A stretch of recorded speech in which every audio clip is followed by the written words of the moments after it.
Good morning, everyone, and happy Wednesday. It is Julie here with your TipRanks pre-market morning update, where we're bringing you everything you need to know before the market opens. So let's get into it.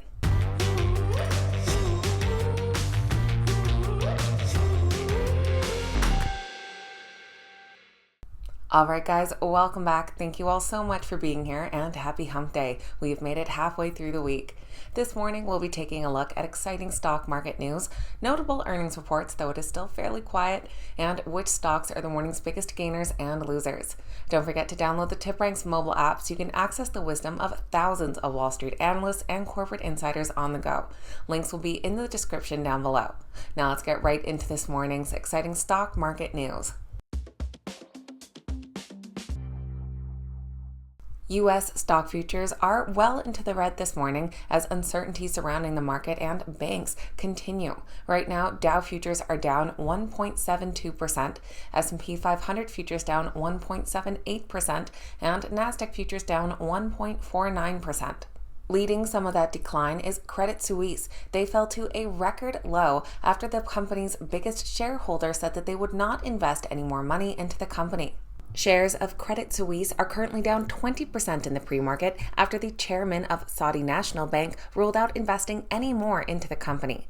The stock was also hit on Tuesday after they released a delayed annual report in which they described weaknesses in the firm's financial controls. With just 3 analyst ratings, all from last month, the Credit Suisse stock is currently rated a hold.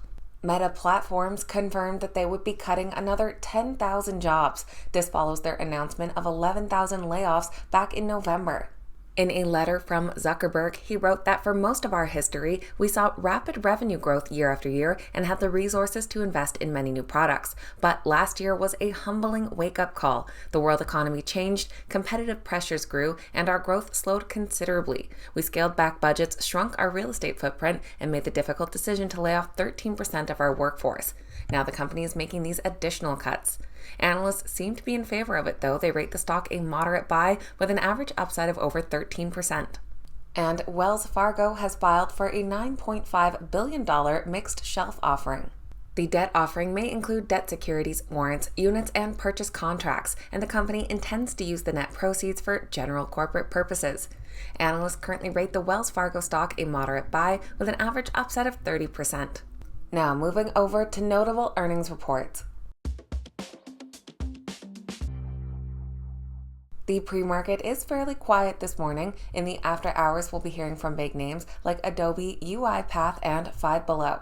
In the after hours last night, we did hear from home builder Lennar Corp. Their stock is up slightly after an earnings and revenue beat. They reported earnings per share of $2.12, which beat expectations by 57 cents per share, and revenue of $6.49 billion, beating expectations by $500 million. Analysts do currently rate their stock a moderate buy with an average upside of 9%.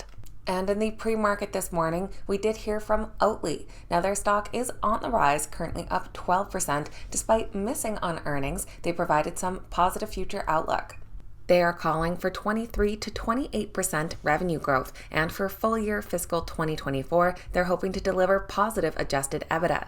They reported a loss per share of 21 cents, which was 6 cents wider than expected, and revenue of $195 million did beat expectations by $14 million. With just 2 current analyst ratings from a couple months ago, the stock is rated a moderate buy with an average upside of 142%. Now let's take a look at which stocks are the morning's biggest gainers and losers. Our biggest gainers this morning are led by a company called Smartsheet after their recent earnings report. Trading under the ticker SMAR, the stock is up 10.4%. They're followed by the Sportradar Group under SRAD, up 5.5%, and Natura & Co. Holding under NTCO, up 5.3%. And our biggest losers this morning are led by Credit Suisse. Trading under the ticker CS, the stock is down 20.7%. They're followed by Freshpet under FRPT, down over 12%, and Prudential under PUK, down 11%. So that is going to be everything for Wednesday's pre-market morning update, getting you up to speed with what you need to know before that opening bell. If you made it to the end, don't forget to hit that thumbs up button. Make sure you've downloaded that TipRanks mobile app and say good morning in the comments. I always love hearing from you. Thank you so much for watching. Have a great day, and I'll see you back here next time.